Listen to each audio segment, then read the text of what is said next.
Good evening. Welcome to Township Committee of the Whole meeting for April 9th. Mr. Mansour, would you lead us in the pledge? I pledge allegiance to the flag of the United States of America and to the republic for which it stands, one nation, under God, indivisible, with liberty and justice for all. So we'll call the meeting to order, and I'll ask for an approval of the agenda for this evening's meeting. So moved, Mr. Chair. Support. Okay, there's no motion, support, any discussion? All those in favor say aye. Aye. Any opposed? With that, we will open the floor for public comment, and we'll start on the right side of the room. If you wish to make a comment? How about in the back of the room? Okay. Anybody else? Okay, we'll close public comment, and we will go to the next item on our agenda, which is to review our township board agenda for the meeting for April 11th, this Thursday. And hopefully everybody will have had a chance to look at the minutes. We'll be approving those. We'll be going through the consent agenda, where we're going to look at the financial activity and recap paying of our bills. We'll also, the board will review the treasurer's fourth quarter report. And I think Mr. Guzak, you handed that out tonight? Yes. Is that in the packet? No, I handed it out tonight. Okay. All right. Item C, the board will consider a motion to approve the repair of the Embry Road. Well, any comments on either of those items? Mr. Chair, Yes. excuse me for a moment. May I comment on the minutes? Sure. Okay, I glanced through the minutes, Okay. and two sets of minutes that I saw was about 4 pages long. So I thought we were going to come up with a method to Let's you and I get together before Thursday. I said reduce the size of the, Okay. Let's get together, you and I, before Thursday evening. okay. Okay, and let's look through them and see what you think we can cut out of it. Okay. Okay. Mr. Atkins? Yeah, just one comment is with the, so for the, hold on, I lost my train of thought here for a second. The treasurer's report, For the investment. fourth quarter, or the? Yeah, so actually two questions there. So fourth quarter, this would be, October, November, December. October, November. October, November, December. All right, and then when would first quarter come out of 2019? That would be in 3 months. Okay. January, February, March. I guess my only concern is, you know, we get this at the meeting, and I think that there's a lot of questions about millage money, there's a lot of questions about revenue, and I think there needs to be a little more transparency with these reports and available if anybody else wants them. There's no way I can look at this right here. We're not doing anything until Thursday. Well, Okay, we got today and tomorrow. So. We could 2 put it days. in the fourth Tuesday meeting and have it in the packet. I mean, there's no rush to, I mean, we're supposed to do it every quarter. I don't know, is there anything in the policy that states when it has to be provided by? Nope, just a quarterly report. God bless you. All right. God bless you. I mean, it might be something we want to look at, but, okay. So, would anybody have a problem if we waited till the fourth Tuesday and we include it in the packet? Okay, May I make a Yeah. comment? Get bogged down like we did last time. yes. Seems like we need to revise the policy, because this is fourth quarter report. So we're through the first quarter, right? Just about, yeah, we are, because this is April. Yes. So we're lagging behind.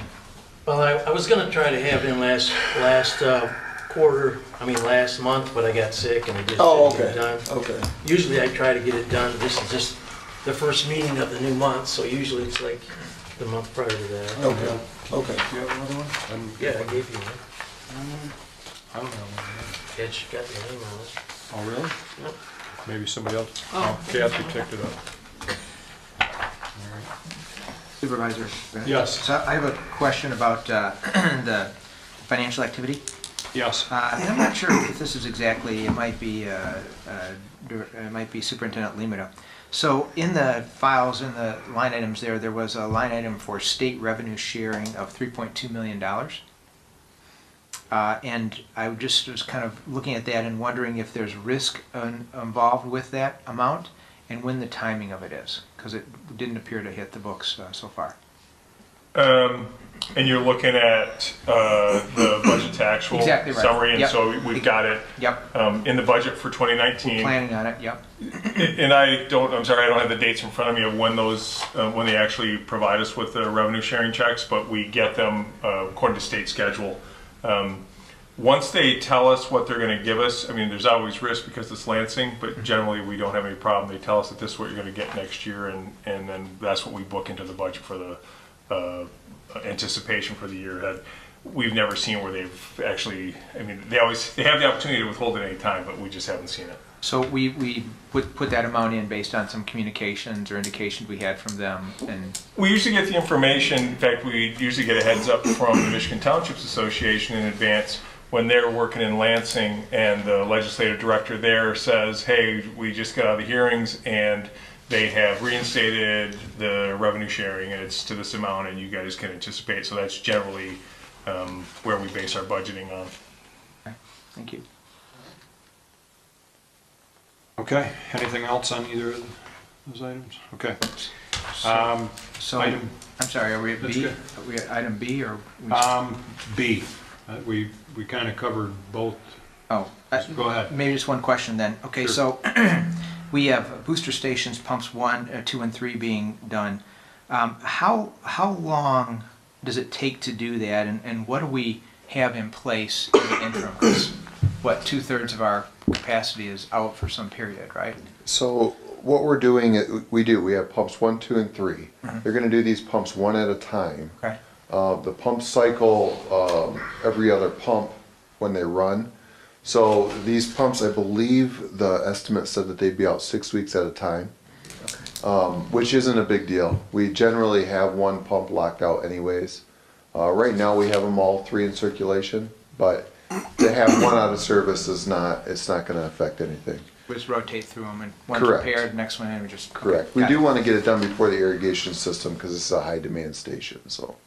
Thank you. Yep. Question. Yes, Mr. Atkins. One question for Mr. Sears. So the pump replacement, is this part of like a predictive maintenance? Preventative maintenance, yeah. And this is a program that we started, the board approved this contract last fall. So we've never really done thorough maintenance of these pumps since the station was built. So this is really the first maintenance that we've done, so to speak. And this is rebuilding, we're not replacing them. So Kennedy will take them back to their shop and there's a list of parts in the estimate Okay. that they're gonna replace. Thanks. Mr. Chair, Yes, Mr. when was the Massey. station erected? You had to ask. I want to say it was built in the 90s, maybe the late 90s. So you don't have a preventive maintenance program yet? There hasn't been anything substantial. No, not really. We've been reactive in the past. Okay. This is new that we've been doing. We awarded a contract to Kennedy Industries to come out on an annual basis and go through all of our pumps and our major pumps at our lift stations also. Just so the public, because I didn't read the item that we're on the agenda, but it's item C, the board will consider a motion to approve the repair of the Embury Road Booster Station, pumps 2 and 3 for $23,930 by Kennedy Industries, and authorize Township Superintendent to execute all related contracts and purchase orders. So the equipment's been repaired, I'm sure, and Oh, replaced absolutely. over the years, but There- what we're there's trying to do been- is, Various repairs to it over the years. I mean, we maintain it. Weekly, we inspect all the equipment. It's ran in person with our people there, and they obviously do maintenance checks all the Yeah. time. This is just the real major maintenance activities we've had here. and doing things preventatively rather than being reactionary. Absolutely, before something major happens. And hopefully catastrophic. save a few dollars by doing preventative Absolutely. work. Absolutely, that's the goal. All right, Next item on the consent agenda for Thursday will be item D. The board will consider a motion to approve the 2019 chloride application expense through the Genesee County Road Commission and authorize township supervisor to execute all related contracts and agreements. So this is an important step for those people in our township, those residents that live on gravel roads, to try and keep some of the dust down. There was a presentation last year that I attended that looked at some alternatives to chloride, but there's pros and cons of any alternatives, and it seems like chloride still is the route to go. Mr. Mansour? So 2 questions on this one. Are we changing any of the amount of surface area that we are anticipating to cover? And then did the budget anticipate this 4% increase? We are not changing anything, and it did not anticipate it, but it is covered in the budget. We do have enough money in the budget for it.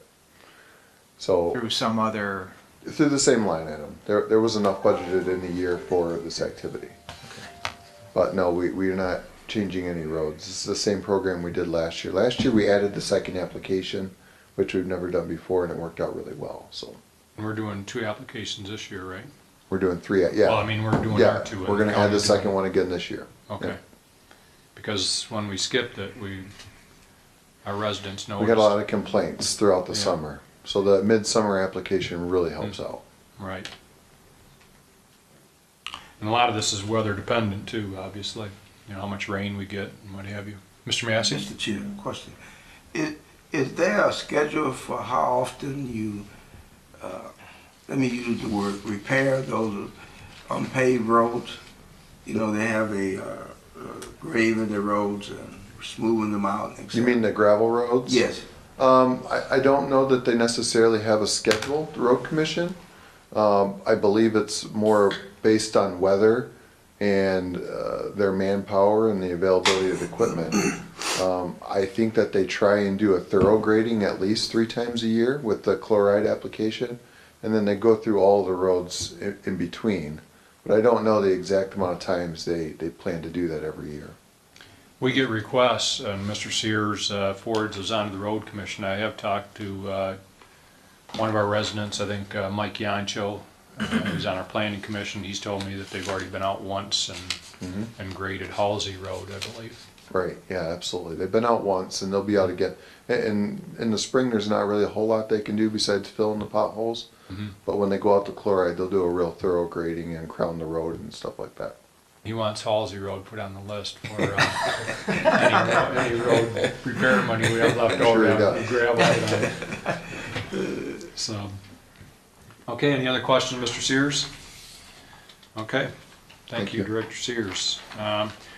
Next item under future positioning, the board will discuss the McFarland Library Facility Maintenance Plan and its inclusion in the Township Capital Improvement Plan. So did everybody see in the packet, the dollars we're looking at? Mr. Limita, would you like to talk about that a little bit? Sure. I asked Win Cooper if he would be able to provide some direction for me on being able to come up with a facility maintenance plan, and he actually worked with his guys at no cost to the township, which was much appreciated. And he brought his guys in and they did a thorough review of the building. And this really came about because if you think about the last 2 years, 3 years ago we got hit with the carpeting thing, and they came in and said, Matt, we've been asking to get new carpeting in for 6 years, and it's never been approved. And yet the request had never actually come to me or to the township. And then the next one was the HVAC system last year, and the board approved $30,000 for the HVAC system, which is really what triggered my request for this, because I think if we're going to keep McFarland Library in good shape and think that it's going to be viable for the next 25 to 30 years, we need to get that into the capital projects plan. And that's what I asked them to do, was to go in there and really take a look at it, and so that we would have some idea of the dollar amount that's going to be required. Going into it, I had no idea what kind of shape it was in and what kind of dollars were going to be involved, and it comes out to be pretty substantial. Looking at it, an entire estimated $1 million investment.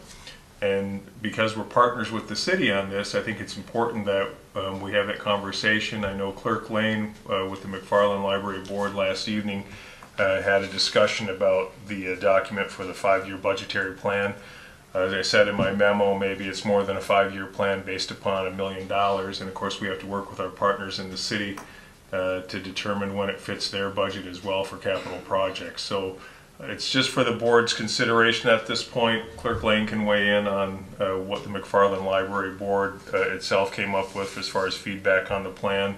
And then I'd really just ask the board, as I prepare to put the budget together for 2020 and beyond, that we include McFarland Library repairs into our capital improvement plan so that I can budget accordingly moving forward. Okay, thank you, Mr. Lemita. Mr. Atkins? 2 questions. One, what is the agreement look like between us and the city for the library? For funding, is it, We've been at the 60-40 on the library. I don't know, based upon our current conversations with the city or negotiations with them, whether they're going to recommend a change there. Right now, it's been 60-40. If you look at how we handled the HVAC repair, which was the fall of last year, which was the most recent repair, we did fund that on a 60-40 split. I'm sorry, you had a second question? Yeah, second question. Yeah. I hate to say it for this one too, but is there an agreement? Maybe Mr. Laddie, through you, Chair? Yeah, Mr. Laddie? I'm not aware that there's an operating agreement specifically for the physical structure of the library. Any idea, Mr.? I mean, we have a board, right? I mean, we have a board that is a combination of the city and township, and but again, I don't think there's a specific document between municipality and municipalities to how that's going to run beyond how the board chooses to decide how it operates.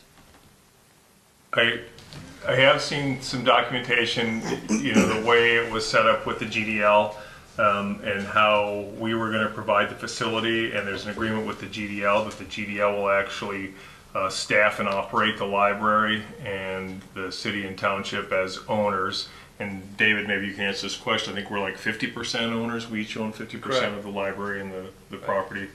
That it was we would maintain the facility and GDL would run it without any input from us or the board.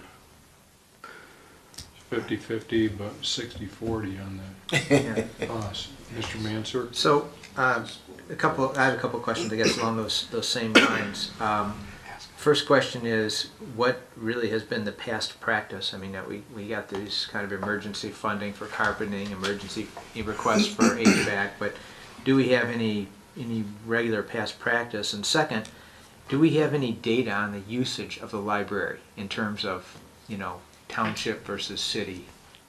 As far as who uses it? Yeah, I mean, how many cards are issued through there, or, when we check out stuff, is there any data about that? Well, let's answer one at a time. Mr. Lemita, anything with regard to past practice in terms The past practice I can address, and that's just it. That's why this is before you now, is because it's frustrating for me to have something dropped on me that says, quick, we need, $50,000 for carpeting, or I need $30,000 for an HVAC repair.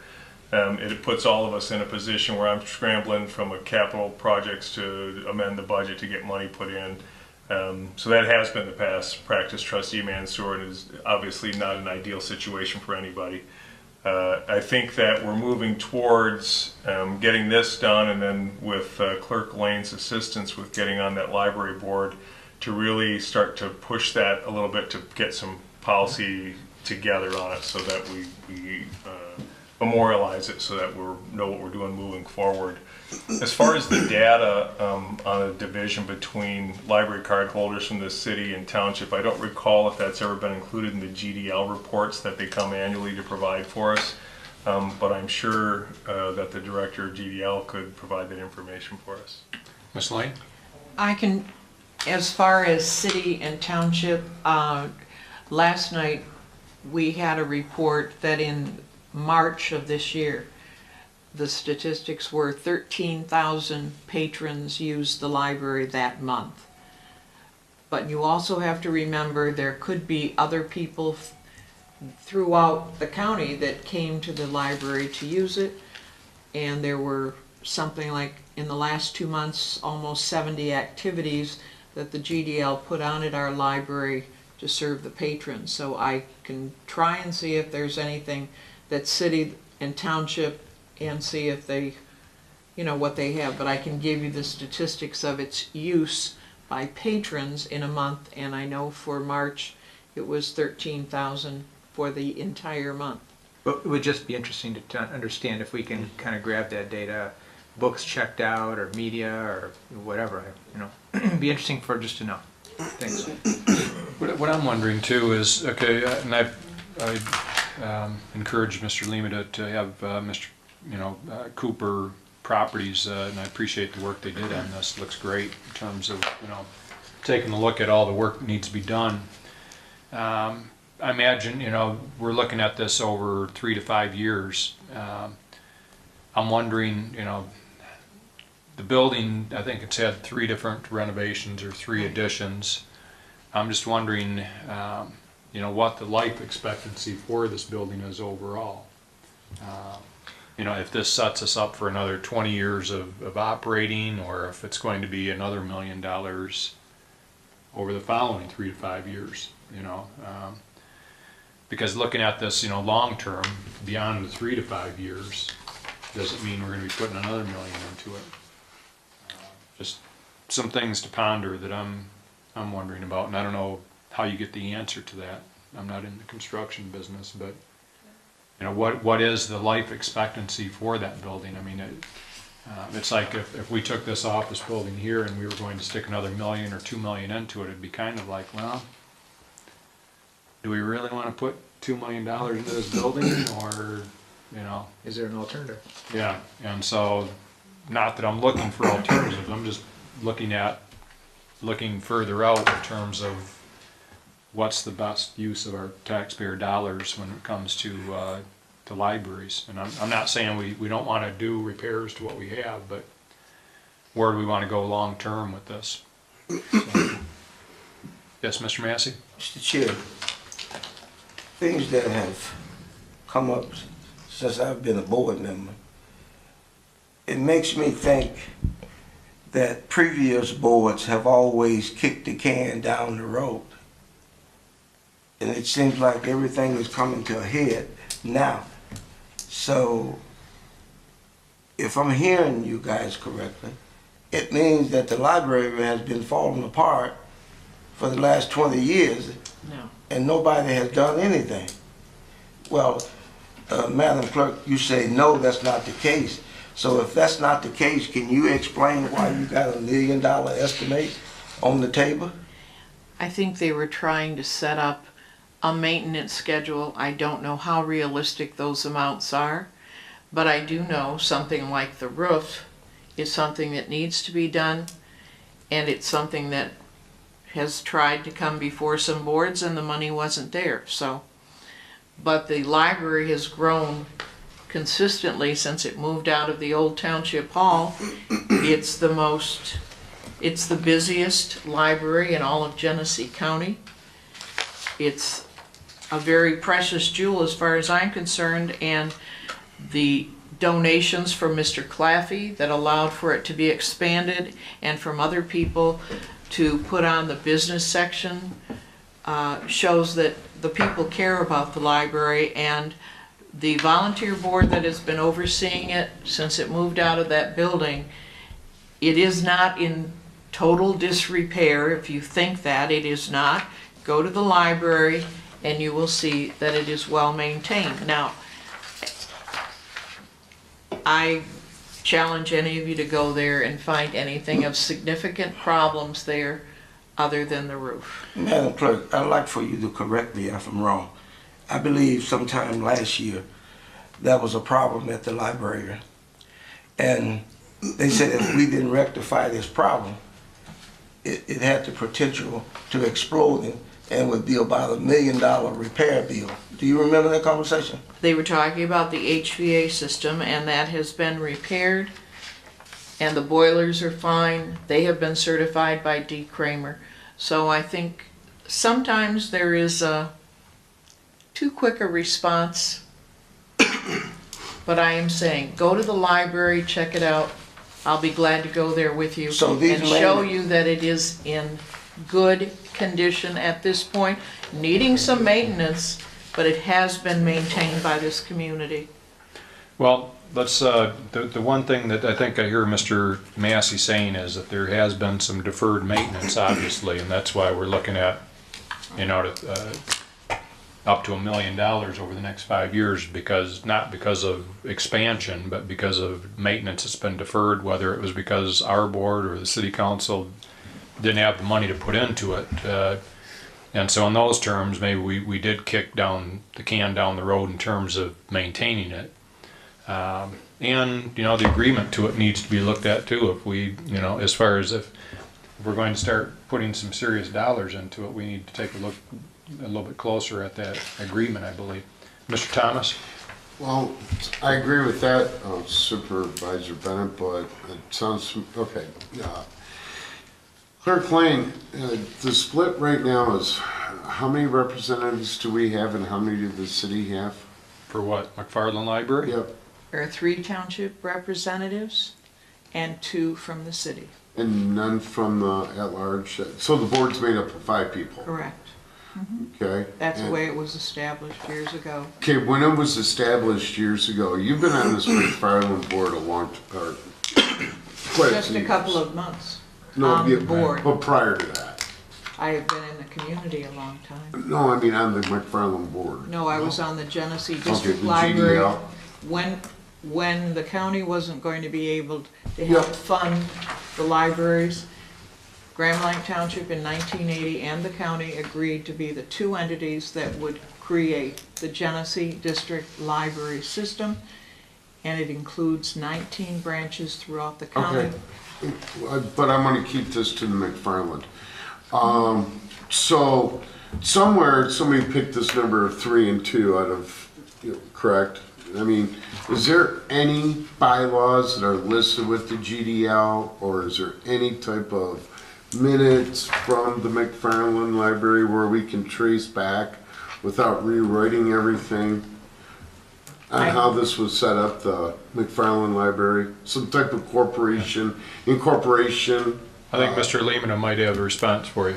I can search files to see what I have, and so could Attorney Laddie. I just found, by doing a quick search, I found a copy of a proposed draft resolution from 2014 between the city and township on operations. I don't know if that was updating the agreement. I'm in the process right now. I'll send it out to the board so you guys will have a copy of that.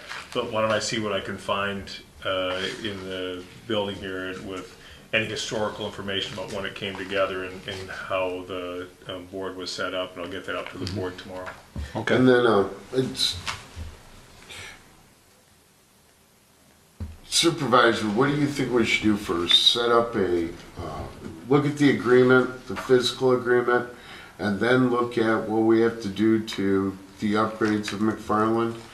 Or what's our next step? To do the agreement, or are we gonna start looking at the CIP program?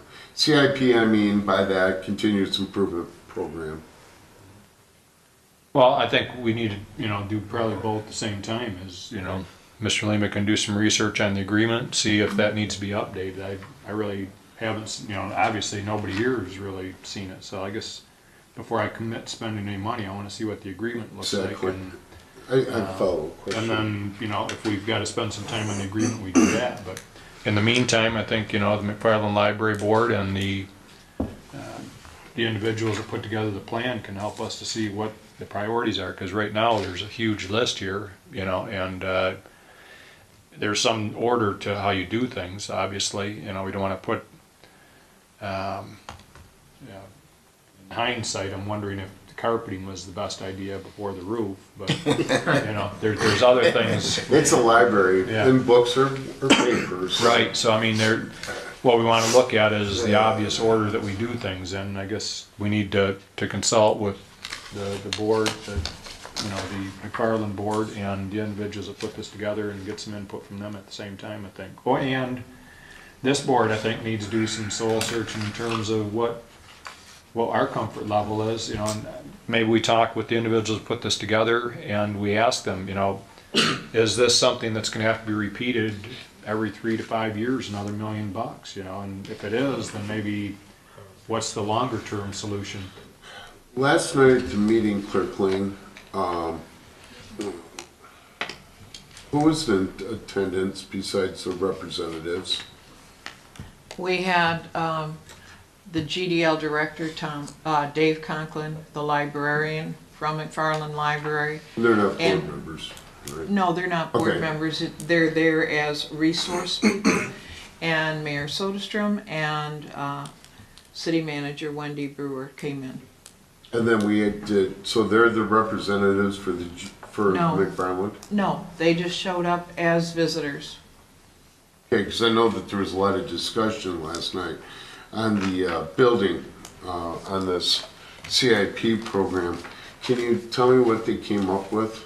Well, if you look at the memo that you received from Mr. Lemata when we first got the 5-year report, Back in he asked us to look at it, and President Bob Foote is putting together a simple review, and then there will be, Mr. Lemata asked if we could try and have it for tomorrow night's meeting. I can say that our priority, of course, is the roof and the insulation for the roof. But I'm letting Mr. Foote, as the president of the group, make that written Communication. proposal to this board, as I think it's fitting. Right. And then you'll get the minutes. But yes, we went through every single item that was listed there. Okay. As an example, when you was talking about the windows. All right, yes, the windows were there when each of the sections were put together. Some of the windows have fogged up, but they are not leaking or something like that. We're going to be checking and making sure that the caulking is all adequate.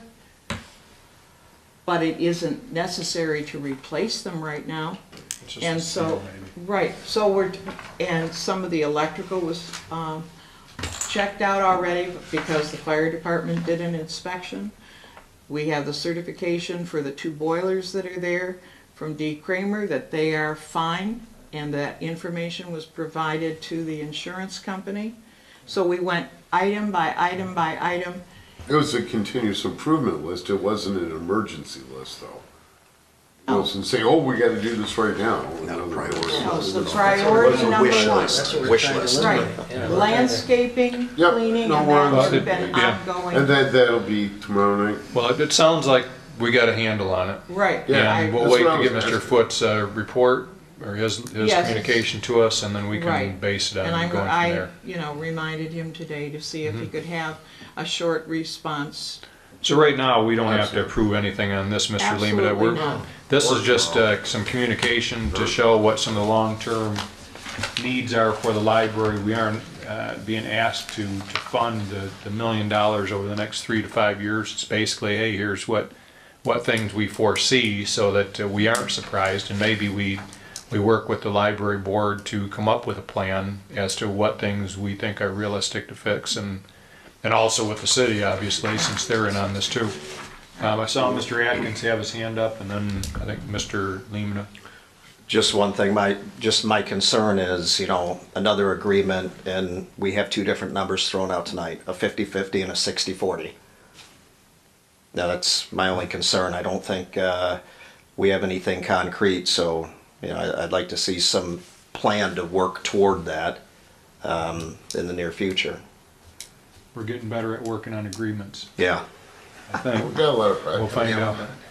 And Mr. so the Lehman? goal of this really was for planning purposes, right? Long-range planning purposes. So you take a look at it and you see, we had no idea what it was going to come in at. And really what they said is when we were there walking through the building and actually doing the inspection, I said, what do we need to put into this building as you look at it? What will we need to do to it?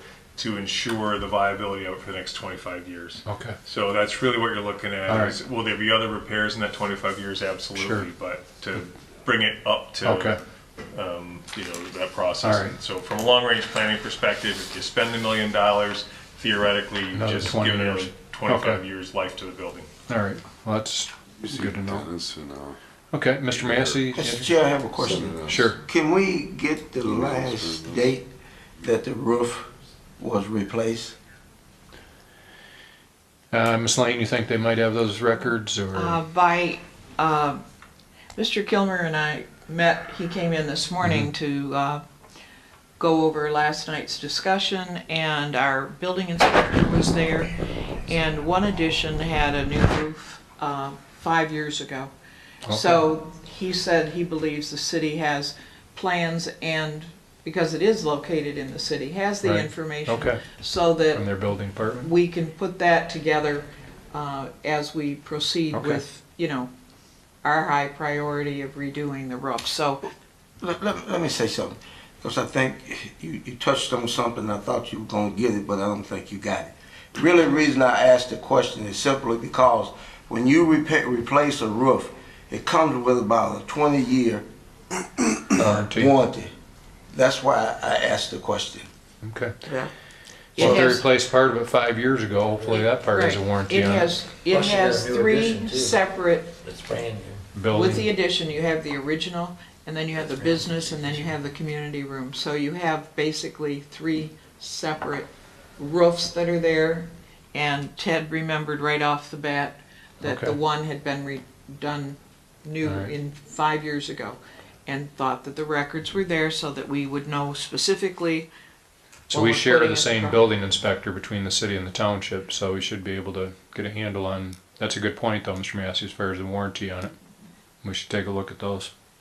And it was inspected by National recently, and there are no leaks as of last night for this year. It's been checked annually every year for leaks, so. Knock on wood. yes. Okay. Where- Think where that else was any I other voted discussion on? on McFarland Library? Just real quick. Go ahead. Why wasn't, probably through you to Attorney Laddie, do you remember why this joint resolution wasn't adopted? Don't.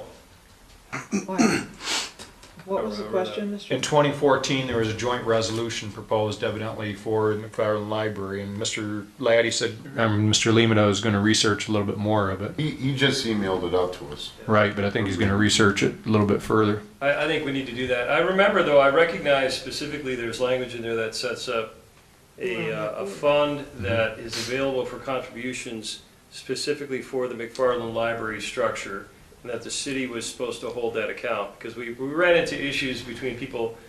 Making donations. GDL argued that donations were to go to them, we argued they would go to McFarland. And I don't know, I mean, I'll have to look at the history of why that didn't get adopted, I remember that. if that's actually the case. Right. Did you write this? I probably did. It's really good. In that case, yes, I wrote.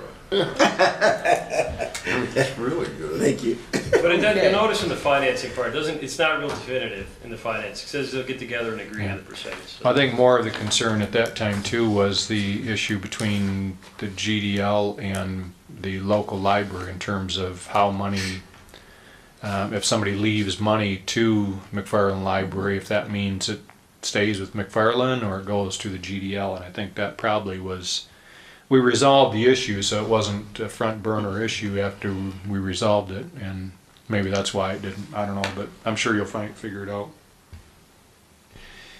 The next item on the agenda under operational issues, the board will consider a motion to accept as a second reading and approval of the DDA development plan and tax increment financing plan ordinance with immediate effect upon publication.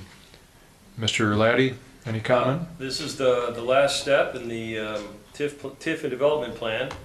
And once we if that gets adopted Thursday night, then gathering up the documents, making sure that we forwarded whatever is required to the Secretary of State. We will have established an adopted TIF plan and development plan. It's exciting news for the DDA.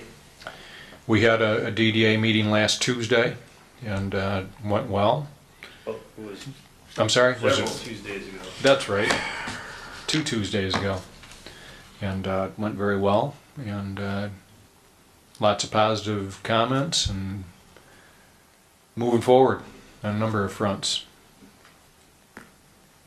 Okay, next item on operational issues. The board will consider a motion to reallocate the township's 2019 50/50 road funds from the Genesee County Road Commission from Howell Road to Wakefield Road, and approve the expense of $98,271.36 for a 3-inch pavement overlay, and authorize township supervisor to execute the local road agreement. Actually, Mr. Lehman and I met with a group of residents, was it last week or the week before? I guess the week before.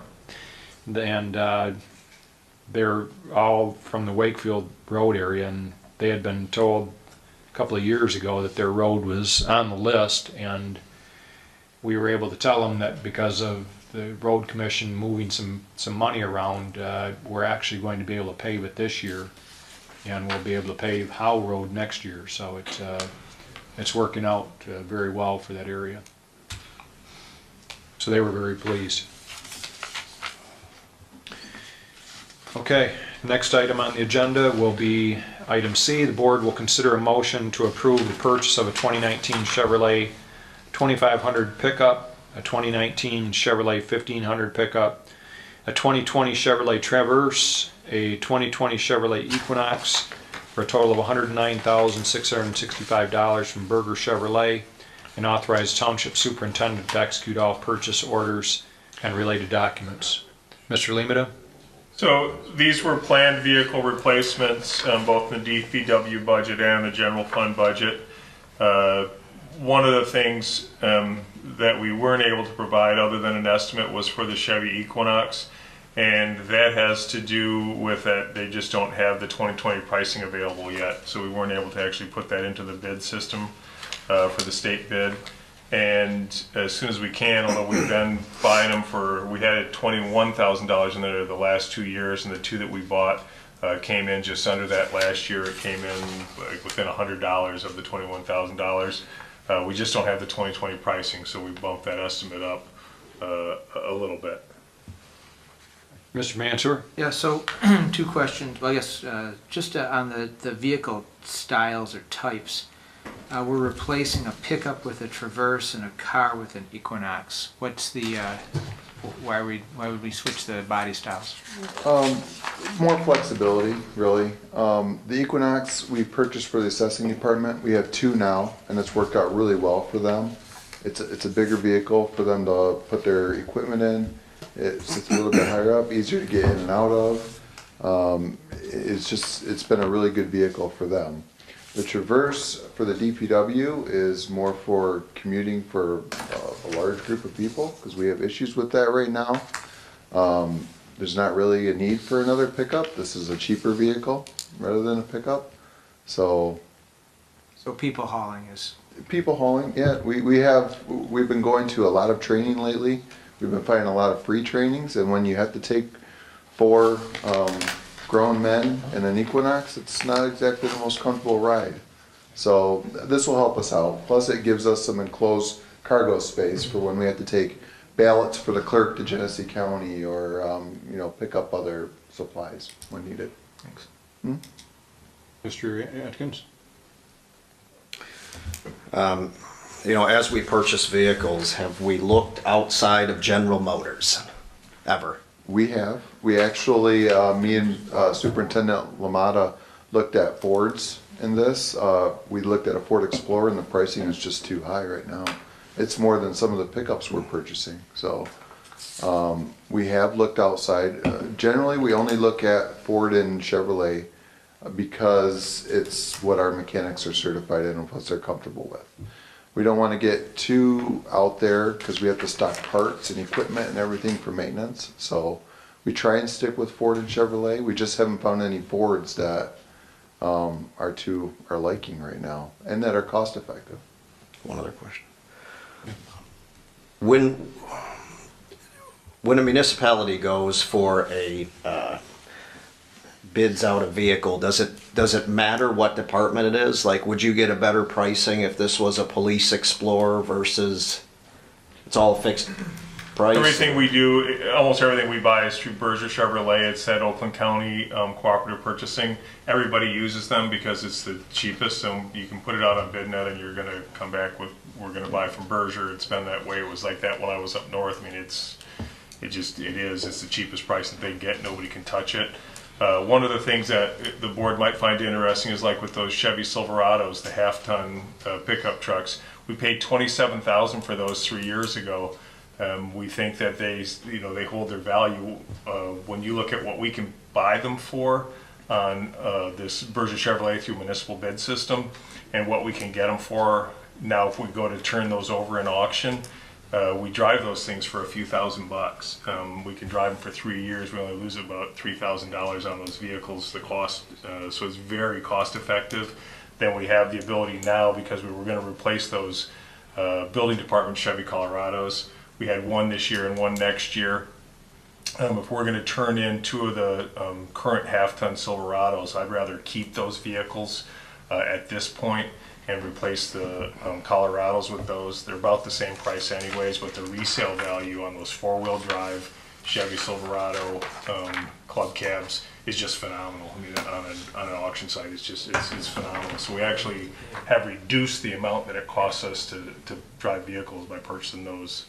And we'll see what the resales end up on those Equinoxes, but generally as we're rotating the Equinox in, we'll drive those cars for 10, 12 years. So we don't put a lot of miles on them.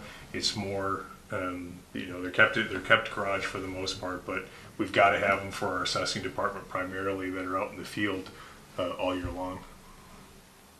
Mr. Thomas? Now, Director Sears, we just bought a Explorer not that long ago. We did. The police department bought one, and since they bought it, the price went up substantially because of the new model year. It went up by almost $4,000. Wow. So, yeah, I mean, and even the new pickup trucks, that's why we're purchasing some now, because we can still get the old body style, which is a significant savings. So, the new body style is going to cost us more money down the road, too. Mr. Atkins? Through you to Mr. Lehman, or Mr. Sears, what is the price difference between the Traverse and the Equinox? Well, the Traverse is $27,512. The Equinox we're not 100% sure on, but it's going to be in the between 21 and 23. We don't know because the new model pricing isn't out yet. But I don't expect it to be any more than 20. Last year it was $21,000. Yeah.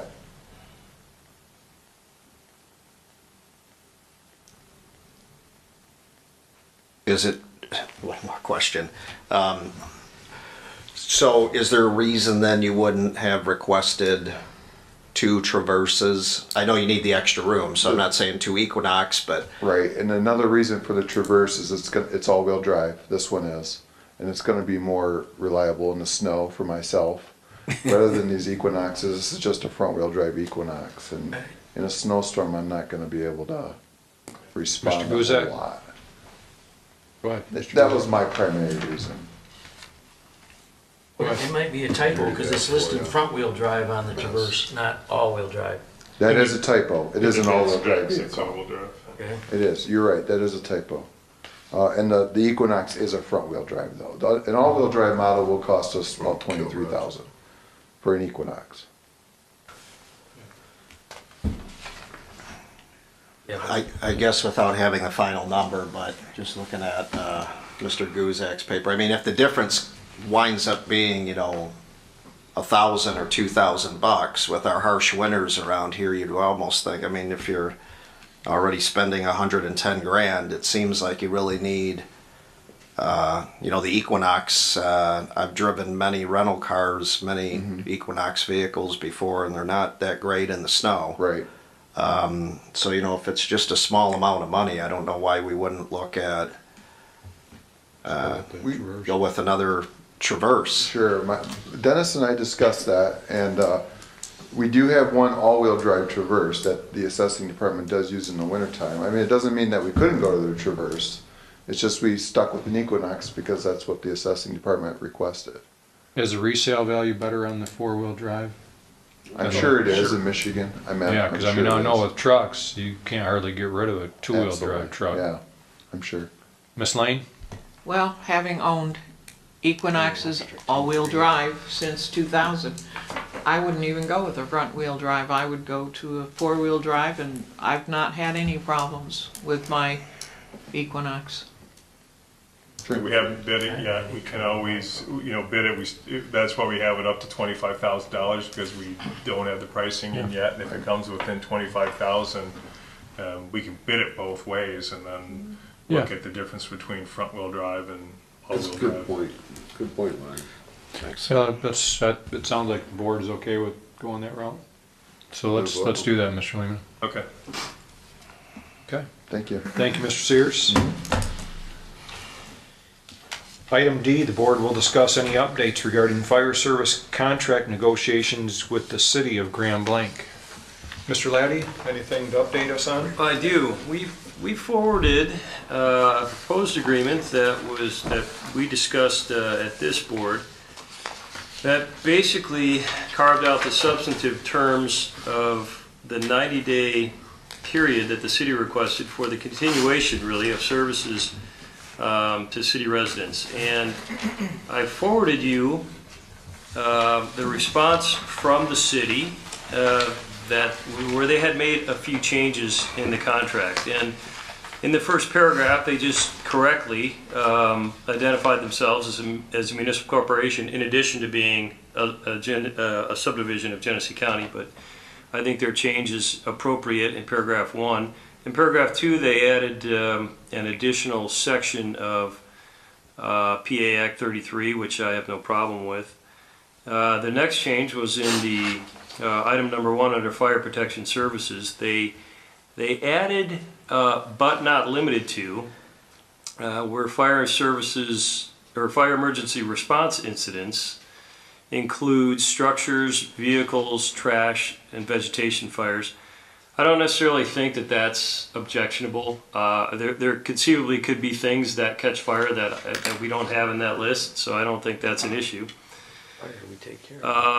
Moving down to paragraph 3, they just found a different way to say monthly installments, which I don't have a problem with that. And by the way, I want your feedback on whether you do have issues, because we'll certainly address those. I'm sorry, where are you at, Mr.? I just finished up with paragraph number 3, compensation. Okay, all right. Their change says the same thing, basically, that requires, we have their first payment on April 26th, and then thereafter, 30-day increments, they'll make. I got you. So they're switching to monthly? So let me just, I think, just some clarification. They're looking at, they want to pay it every 30 days, is that what? We had, the city shall pay, let's see, fee, charges, compensation to the city. The city shall pay in equal installments beginning April 26th, 19, in monthly installments. So yeah, I mean, we had them paying monthly installments, and they just say. I think we had them quarterly, didn't we? Not quarterly. The contract's only for a quarter. It's only for quarter. Yeah, but we had it for the full 3 months, I thought. That's 80. Well, we proposed I proposed monthly installments, Oh, did you? Okay, and then they said 30-day increments. okay. Miss Lane? Well, Mr. Laddie, in reading item 3, the way it was written, I thought 85,000 was for the full 3 months. 90 days, and I was going to divide It is. it by 3, Mm-hmm. because 85,000 doesn't say quarterly or monthly, so I can see why they would want to clarify that if it's 85,470 a quarter, to divide it by 3, or if we want to get 85,470 every month, Well, I say you try for the 85 every month. Give it a shot. Well, I'm just saying, it wasn't clear as far as whether it was quarterly or monthly, so, So it sounds like it's in order with what we proposed. Yeah. So I mean, that's how the we're, total amount for 90 days is 85,000. so really, so far, nothing has changed from what we proposed. Correct. It's pretty much, now we go to the next The next section. The next section, and this is numbered, 5 liability. I thought that I had covered liability pretty well in number 5, but they've added a little additional language that just says that we agree to hold the city, agents, attorneys, employees harmless against all claims, including witness fees, expenses, yada yada, that are asserted or imposed on the city out of our failure to fulfill our obligation under this agreement. We've been doing fire really well for a long time. We're going to keep doing fire really well for a long time. Because we're providing service to them, we are assuming liability, and we'll do that. And if they want to say it in a different way, or a more specific way, I mean, assuming liability is assuming liability. So, I mean, we assume that liability currently, right? Well- I mean, Well, jointly not, with the city. not necessarily. I mean, jointly with the city, we Correct. share that. But here, I mean, and this is an interesting thing. I mean, we're for example, the employer of record. I would argue that any liability that arose out of any employment-related liability, we would still share according to our formula. So as we move forward, and now we're an independent operation, independent fire department, we have now all the liability. But we knew that, and we've known it for a while. Right. And so if you really want to put it in, so 16.25% of the liability or whatever it is, we've just assumed that additional amount. so I have a question about that. So we were carrying some kind of insurance to cover that liability, right? And the liability was not based on covering the 16.25% or whatever was the amount that the city is. So in fact, our Cost. liability now is increased Increased. by the amount that the city right? So Yes. we probably, if we were to ever redo this contract, we would want to increase the amount of cost we charge the city reflective of the additional insurance we have to obtain. If there's an increase in premium, Well, it should we be might take included that in the into 85. But we don't know. Mr. Limita? The fire commission has been paying for the liability insurance, so we've been jointly sharing that cost. Once the fire commission ceases to exist in their township department, we will rightfully be assuming it will, put it under our umbrella coverage. Will that change or impact what we were paying as a fire commission versus what we're paying? Yeah, that's a very real possibility. We won't know until we make the change to see what that impact is, and we'll have to compare versus what we were paying from a liability perspective or what the fire commission was paying from a liability perspective versus what the township pays. Well, and if the dollar amount changes, the cost we're charging may have to reflect it. Right, we have to, because we said cost, we didn't say, well, and that's the interesting thing about a 90-day term agreement is we'll have a chance, we'll both be able to get acclimated Right. to the new costs and expenses. And, Right. and if it turns out to be a significant change or even a change, then we may be considering that in any new agreement if there is one. Right. Right. Mr. Guzak?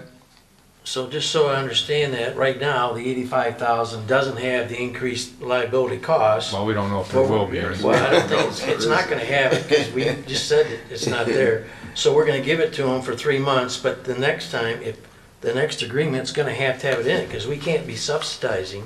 I agree. Okay. But we'll see what, So, my suspicion is Should it's should not we put gonna it in be. right now, though? I mean, We're that's the talking- problem. Well, I don't know what it is, and Yeah. I'll bet you when we see, I bet you it won't be much of a change. Yeah, I don't think it's gonna change a whole lot.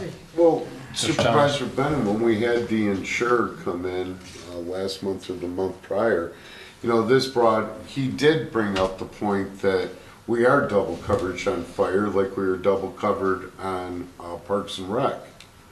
It was during the discussion prior to when we started talking about the alcohol. I'm not sure that that's factually true, but the thing of it is, I mean, it's gonna be, in I this agree. case, we are welcoming the liability because we're welcoming the Right. responsibility to provide the service. So we'll play it by ear and see. I don't think it's gonna Right. be anything crushing that we're gonna experience. Um, So as far as the indemnification or the liability issue, David, with this new language, we're, Okay. We're okay. It means the same thing as the paragraph I proposed. And again, we're not shirking liability responsibility. Right. We're okay with it. Mr. Mayor, Well, excuse me for saying this. I don't feel comfortable with this. with the language for that I particular. have two reasons I don't feel comfortable with this. It always appears to me that the city is driving us and we're not driving the city. They always, when I read that, that was my interpretation. Here we go again, the city is driving us. The city is writing the contract for us. Okay, we're not writing it, we're agreeing to what they probably wrote, but they're writing the contract for us. Because when I looked at that, that's what I interpreted. Okay, number one, that's the first thing. Second thing that, if I'm wrong, correct me, attorney, anyone, is that they're saying a 3 months agreement. So after the 3 months, what happens next? Well, I guess I'll try to answer it, and I'm going to take the second part first. There is no obligation for us to extend our services beyond the 90-day contract. And we've already expressed to them that we don't have any interest in any additional short-term agreement. So that puts the burden on them to try to figure out how they're going to get service. We've got them covered for 90 days, but we've made no promises beyond that. And so really, that question falls to them. But I would be prepared to have them make an additional request of whatever length of time exists, and if they do that, we need to be prepared to answer them. But we've already told them we're not looking for another short term. Mr. Guzay? Right, and I remember you saying that we're not interested in another short term. Can we put that in this agreement that says this is not, can we put some kind of language that says we know just what they've already agreed to, what we told them, but it's not written anywhere? If we put it in here, at least it's written. I would recommend that you don't. Okay. I mean, the idea of this agreement really is to just kind of encapsulate what's going to happen for the next 90 days. Okay. And because there are other issues that are still Right. out there, like, for example, we're going to have to resolve the issue of who owns what equipment, right? We're going to have to resolve the issue of is there residual OPEB obligations? Right. You won't see that in this agreement either, because we're not trying to solve all the problems in just this 90-day agreement. That's fine, I just wanted to make sure. And then back to Joe's first point, I consider, maybe it's because I'm a lawyer, but I consider, and I sent this to them as a draft, and I said, tell me what you think about it, because we wrote it. It has all the terms in it that we agree to and that we would abide by, and said, send back your comments. And out of fairness, I think they approved the contract when they identified themselves as a municipal corporation. I don't mind little changes that attorneys will make to contracts to make them feel better, but also maybe to just show that they're helping to row the boat, I guess. If I had to categorize, and we're going to have a discussion about item number 7, but so far the changes that we've seen are not substantive, in my opinion. And therefore, they don't bother me at all. And again, one was a better correction, one was a different way of saying, you're going to pay us monthly or every 30 days. You know, God bless them if they want to say it a different way, that's fine. It means the same thing. And I don't, and by the way, I don't consider, just personally, I don't really consider that what's happened, particularly as far as this agreement is concerned, is something that we're being dictated to. I think in fairness, and I may be understating this, we're at least a significant equal partner in the terms of this agreement, and that is in my opinion, also a giant understatement of really what's going on. I think this agreement has everything that we needed in it. I think it's fair to the city, and I don't see this as some sort of we're not being whipsawed in any way. But Okay, that's my opinion. You have yours, I have mine. I appreciate that, Mr. Laddie. But So, let me say this. okay, Mr. Massey, wrap it up. Attorney, I have to say this on your behalf. I'm throwing out information. I'm not analyzing the legal aspect of it. I'm throwing out information. That's fine. I'm putting just thoughts on the table. That's all. Well, and here's, well, I'm gonna, and your feedback's gonna be interesting on the next two items, because these are a little bit more challenging, I think, and moving down from that additional liability clause that they added to item number 7.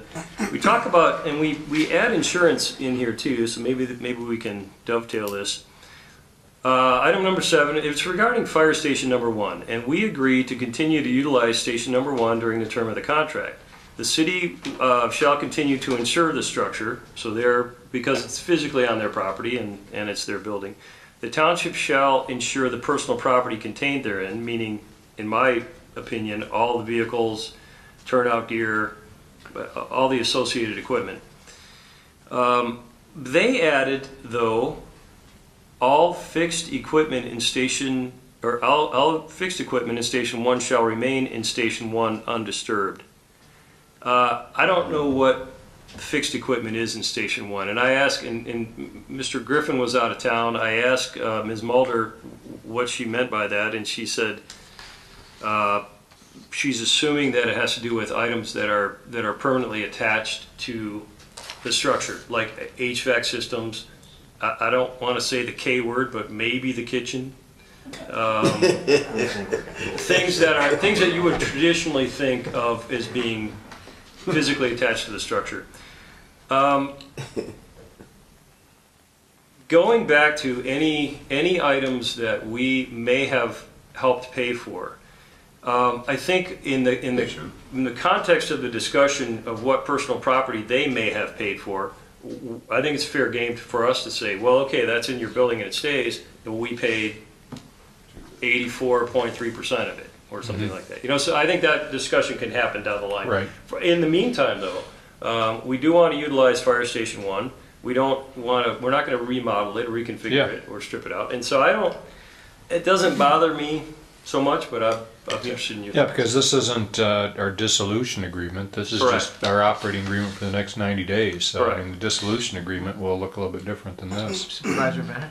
Yes, Mr. Just Mansur, and then, A question here. Is there anything with fixed equipment that could get us into trouble? I mean, as far as during this 90 days? Yeah, I mean, is there any interpretation of that puts us at some kind of crazy? Well, I asked the fire chief what he thought fixed equipment. And by the way, if whatever your feelings are in this agreement, we need to have this clarified.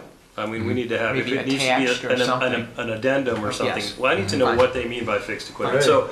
So if you say, depending on what that is, we're fine with it, but we need them to expand on this. Yeah. Okay.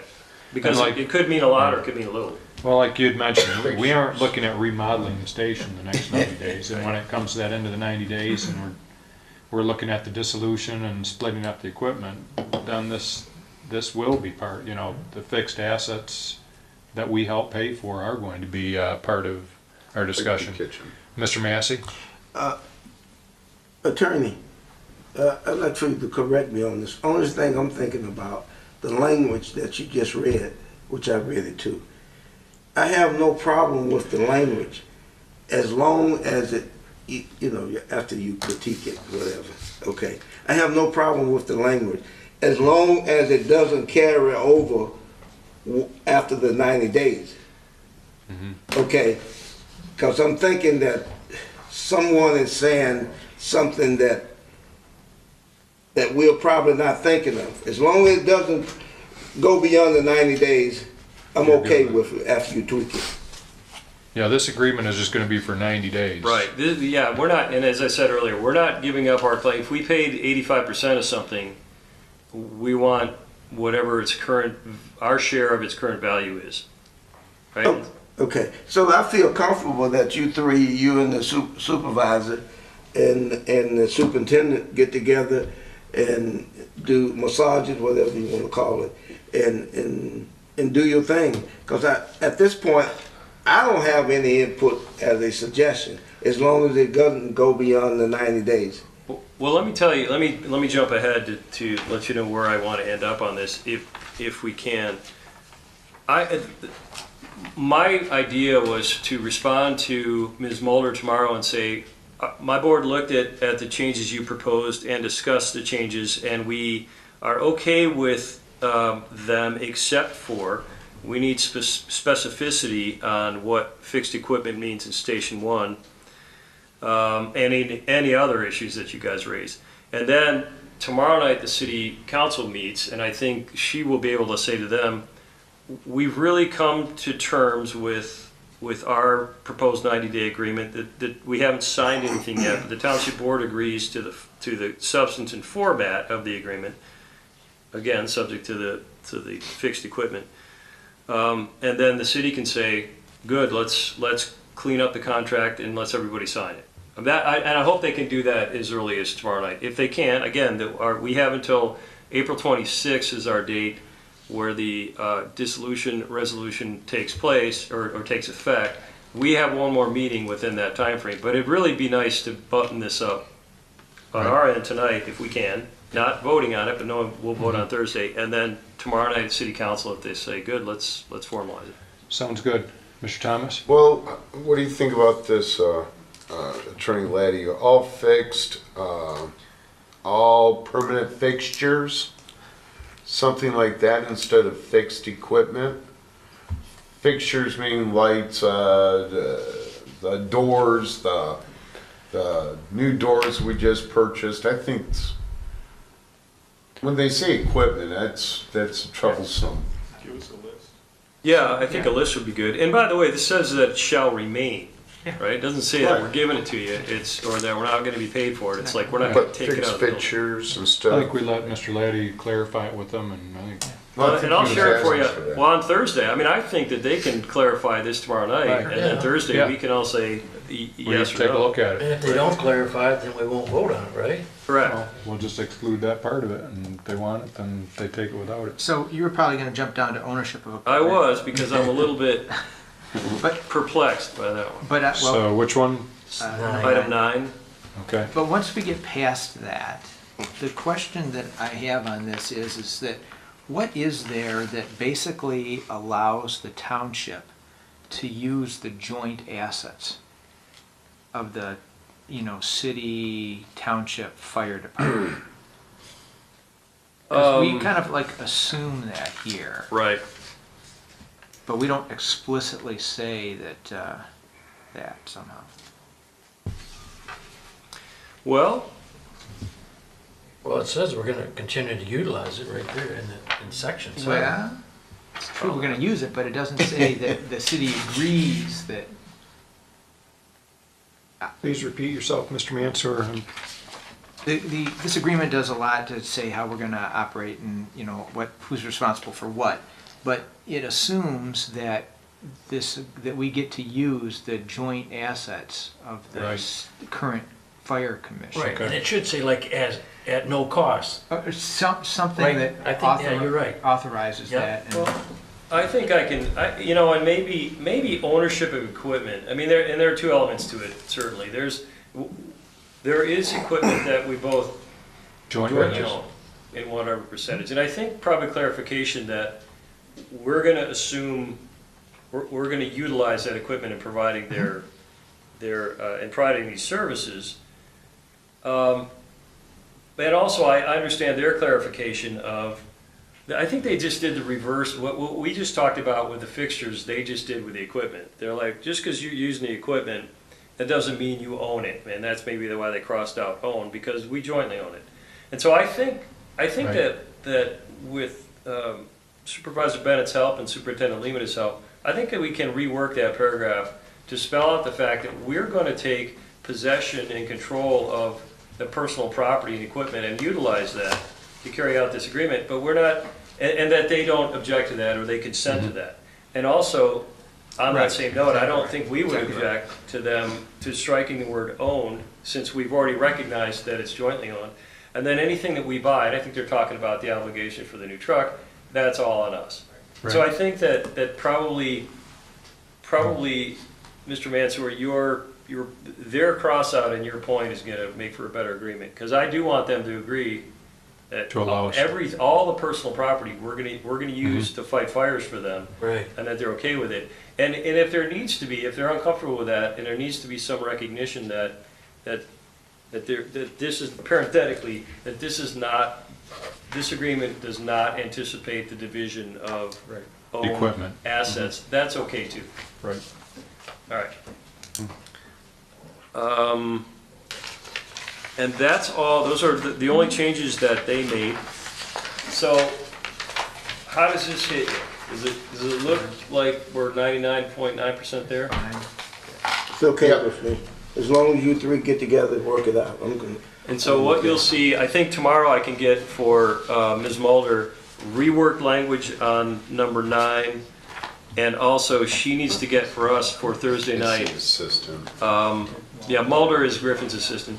They need to get for us this fixed equipment list, and then Thursday night, we may be able to remove the draft portion of this and then authorize Mr. Bennett to sign it. Okay. Mr. Lemata? One other item on fire before you move on, Supervisor Bennett, is that the board authorized the use of one particular valuation services company. Yeah, where are we at on that, Mr. That Lemata? information was forwarded right after our last meeting to the city. They haven't taken it up until their meeting of tomorrow night, so we should have an answer back what if they agree with the option that the township board selected, and we should be able to move forward this week one way or the other. So we're waiting to hear back from the city in terms of the appraisal company that we've decided to go with. We asked them if they concur, then great, and either way, we're moving forward after their meeting tomorrow night. I should have the information available for you for Thursday. Okay, sounds good. The next item on the agenda, the board will discuss any updates regarding parks and recreation negotiations with the city of Grand Blanc and Grand Blanc Community Schools. So I guess, you know, the negotiations part of it, we sent over our proposal basically, and I don't know, Mr. Laddie, you have a meeting scheduled, I believe, with the attorneys for the city and the schools? April 17th, a meeting at Griffin's office, and then Attorney Jeremy Chisholm will be there for the schools. They have not sent me any comments as far as form or substance on our proposed agreement, and so I don't have anything to share at this point in time, but obviously that date will be important. I think Mr. Garner from the schools mentioned to me, I believe the schools were meeting this week, so maybe we'll have some information from them as well. One thing, go ahead, Mr. Atkins. Just an operational question as we work through this, more to Mr. Lemata. The interim director, Mr. Weasel, what's his engagement with the township? Do you guys have standing weekly meetings, or? He's actually coming to meet with me at 9 a.m. tomorrow morning for our first meeting. Is after Kay left, finished up 2 weeks ago or a week and a half ago, whatever it was. I was off all last week, and so we'll be meeting for the first time Wednesday to talk about operations moving forward, as well as recommended capital purchases that'll be coming back to the board for consideration for 2019 from the millage funds for the investment in the park. Did you initiate that meeting request? I got an email while I was on vacation from Mr. Weasel asking to meet. All right, thank you.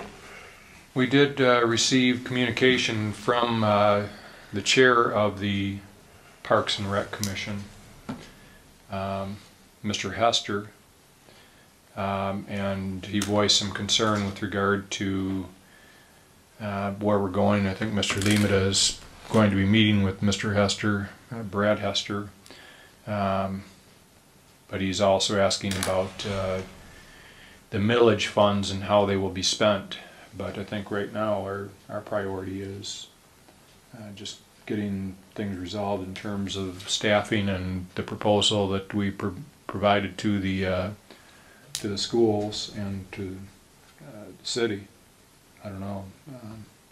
everybody else is at on that issue, but Mr. Atkins? I guess more to Mr. Lehman, I know there's a lot of moving parts that we're working through, but my concern is all of a sudden it seems to really have a lack of leadership with some of these correspondence that have been coming out. You know, with Mr. Hester, some of his concerns or questions, and you know, programming's going to be starting up. I imagine that'll be addressed at your meeting, but you know, I think it's important that whoever the leader is going to be in that interim role, that they step up and you know, have the right level of communication within that organization at this critical time, and I'm not sure that we're seeing that yet. So I think equally important too, Mr. Atkins, is that I know our board has made a conscious effort of this in other areas, but you know, the board has one employee, and that's Mr. Limita. And with regard to our various departments, whether it's the police department, whether it's DPW, what have you, the board's interaction, if we have any input with those departments, we go through Mr. Limita, and he takes that input and speaks to the director. I think the same will, if our proposal is accepted by the city and the schools, that's how I see that scenario working in the future. But I would ask that our board at this time honor that as well. So if you're having conversations with parks employees, anybody on our board, I would ask that go through Mr. Limita, because I don't really want false expectations out there in terms of employees that board members might communicate with that work for Parks and Rec, or any other expectations of how things will work. If our proposal is accepted by the city and by the schools, the Parks and Rec is going to be an operational issue for this board. It's going to be handed off to Mr. Limita to operate. And he may have some ideas on how that's going to work, and I'm sure he'll share those with us in good time. But I just ask our board to refrain, if you have any conversations or Parks and Rec Commission people or staff people contact you, I'd direct them to speak to Mr. Limita, because as we go through this transition, it's going to be important that we don't give false expectations or false directions to staff or whoever is working there in terms of what, as a board member, we may individually think is going to happen. Because in reality, it's going to be an operational issue, and we leave operations up to Mr. Limita. I'm sure he will be communicating to us what the plan is for how that would work, but I just don't want false expectations out there and then it be viewed as we mistreated somebody because we didn't act in accordance with how a particular board member may have seen how things were going to operate and voice that. I don't know, am I making any sense here, Mr. Limita, you think, in terms of how we see this working or how I see this operationally? Yeah, Supervisor Bennett, absolutely. Right now, we're still operating under the same way we always have. The reporting relationship is still the same. The Parks and Rec Commission is fully, still totally in charge of operations of our Parks and Rec. But as we work through the negotiated agreement of how we move forward with an employer of record and what that looks like, there'll be some challenges, obviously. I think our main goal right now, and what I hope to work with Jamie tomorrow on, is that we want to verify that our programming is moving forward just like it has. One of the things that the board has said repeatedly is that we don't want to miss a beat here. We want to continue to operate. Right. I will convey that with Mr. Weasel tomorrow morning, but I know that that's what they share as well. I know it's a time from everybody who works at Parks and Recreation, it's a time of uncertainty, from the maintenance guys to the office staff to interim director Weasel. We want to make sure that we don't lose our focus on what the goals are for Parks and Recreation. We'll continue to move that. I don't know that there's a big push for the millage funds, although the board will probably be asked. If you recall, we got the information sent to us and about the grants that were received by Parks and Recreation for the field refurbish and then on some of the ball fields. That is going to require a commitment of our millage funds to accomplish that as well, because it's matching grant stuff. I think it was about $80,000 maybe for us to do that. So I think that will be coming before the board as we work through accepting those grants and putting the bids out for that work. But then the rest of it, I think, is, I know that we need, the agreement is the main priority of how we're moving forward. And we'll continue to work on capital projects as priorities allow. Right. There, Mr. Hester, one of the things that when Mr. Leamet and I visited the Parks Commission board meeting a few months ago, when Kay first announced her retirement and they were looking at how they were going to handle the hiring of a new director, one of the things I brought up to the Parks Commission at the time was that we wanted to slow down the process a little bit in terms of how fast they were getting out of the gate and hiring somebody and making any kind of commitments.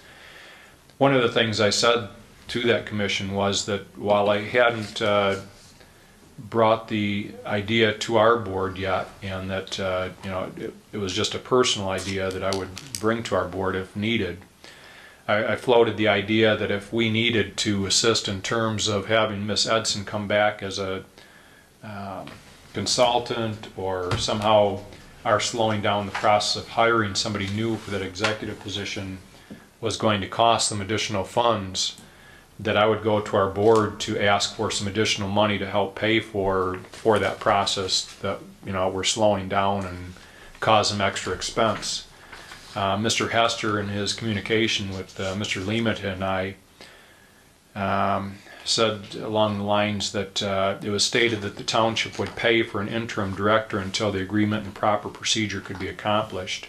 I would hope that you could get with Jamie and make sure this happens. Well, I don't know that our actions have actually cost the Parks and Rec any additional funds. We haven't brought Kay back as a consultant, so I am kind of mystified why we would pay for Jamie's wages at this point. I mean, they haven't missed a beat, I wouldn't think, in terms of their operation. I mean, we haven't caused anything, so I'm sure you'll have that conversation with Mr. Hester, or we will, and get that clarified, but I just wanted to make sure everybody knew that we weren't promising to pay anybody's wages unless maybe we needed somebody to come back to fill in some gaps if we were slowing things down. But that doesn't appear to be the case.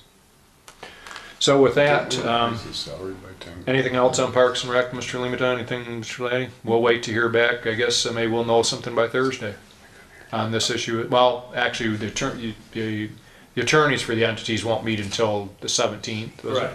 So we'll know maybe the fourth Tuesday of this month. Correct. Is that, do we need to do anything in the interim with regard to, is there a Parks Commission meeting scheduled, Mr. Atkins, anytime I soon, or? don't have anything that's been sent out that's scheduled anytime soon, so. So is there anything that we need to move on between now and when we hear what the other entities are going to do, Mr. From my Laddie? perspective, and I realize that I'm not operational. Right. But we haven't done, nothing's changed except that Kay retired. Right. And that we asked them to temporarily delay hiring a new director. Nothing else has changed. Right. And nothing will change until the parties agree, either of the parties agree that we're gonna reform the current agreement, or there'll be another, or we'll take a different direction. But currently, Nothing's changed. is Right. changed. Okay. Supervisor Bennett? Yes, We Mr. asked them Mansell. to refrain from hiring a permanent director. Yeah, we asked them to refrain from hiring a permanent director. So they do have one. And they agreed. Serving as interim director, I Yep, assume yep. Right. he's- That he's fulfilling the obligations that Right. required, I would hope.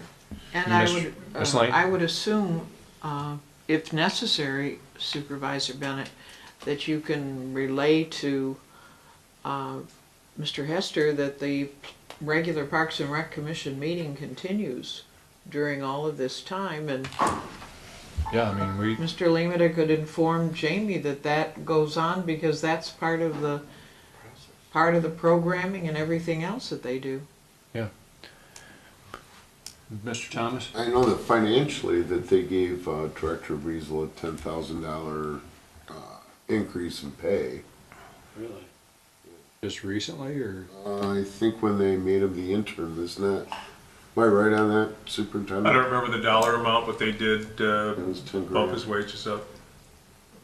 Mr. Atkins, were you made Yeah. aware of it? Again, I know it's operational, but my only recommendation is somehow, in the process that they need to speak with one voice to us, or it gets confusing. I don't want it to wind up being, well, this didn't happen because, the township, I got an email, I talked to Mr. Bennett or, Mr. Limita, if the interim director needs to direct and communicate to us, and I think there could be some misinterpretation with emails, especially at a critical time right now.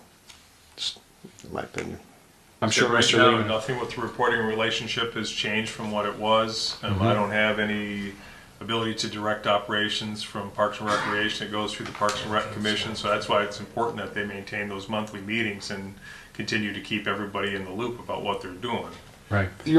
And for us to maintain our communication, so as a board member, anybody who speaks with their staff or board members or whatever, I would direct them to Mr. Limita if it's Well, operational. Not, because it's not operational right now. It's What not. is it? Pardon? What isn't operational? Parks and Rec, everything right now, nothing's changed. So, for us to report everything to Dennis, he doesn't have anything to do with Parks and Rec until Right. after the agreement's done. But I mean in But terms of our operation. with our stuff, no, I'm talking about Parks and Rec. Okay. Everything should be going through Trustee Atkins. I mean, if Trustee Atkins is the only one that has any authority to change anything in the Parks and Rec Commission. Now, when I've been talking to Director Weasel and such, I say, hey, you need to be talking to Dennis and get everything in line and what you guys are gonna do. I mean, but Let me ask you a Well, question here, Mr. Chair. Yes, Mr. Massey. I have a concern. May I ask you a question, Trustee Thomas? sure. Why are you telling him what he should be doing?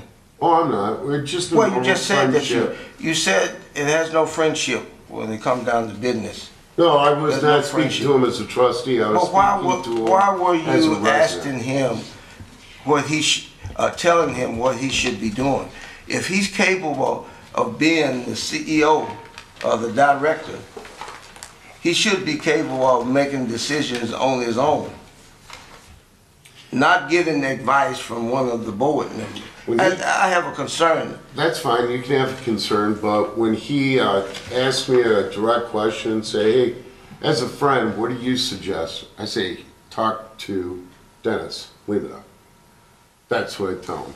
Dennis is, and I've shared this conversation with Trustee Atkins and Supervisor. Well, the bottom line is that I would prefer that our communication between Goes right to Dennis. that the communication between Dennis and the Parks and Rec be just that. And I know Mr. Atkins serves on the commission, and I know Mr. Atkins stays in communication with Mr. Limita on anything with regard to Parks and Rec, and and myself. And but my biggest concern is misleading information coming from our board to Parks and Rec staff or commissioners, and I know that recently I saw somebody write something that we have a gag order on anybody speaking from the township. There's no gag order, it's just that if we're going to speak with one voice and sound halfway decent, we need to limit who does the communicating. And the same goes with Parks and Rec. I don't want mixed messages. It's best if it comes from Mr. Limita, or if he's not available, I'll be glad to. But so we'll leave it at that, and I think we're moving forward. Nothing's changed, as Mr. Laddie said. We've asked them to not hire a permanent director at this time, and we'll see where the city and the school stand probably in the next 2 weeks on our proposed agreement. And probably by the 4th Tuesday of this month, we're going to know where we stand, and at that meeting, we'll move forward. Okay. Anything else, future agenda items? Otherwise, we'll plan on having that discussion on Thursday, right? Mr. Chair, if there's no Yes. other business, I would move we adjourn.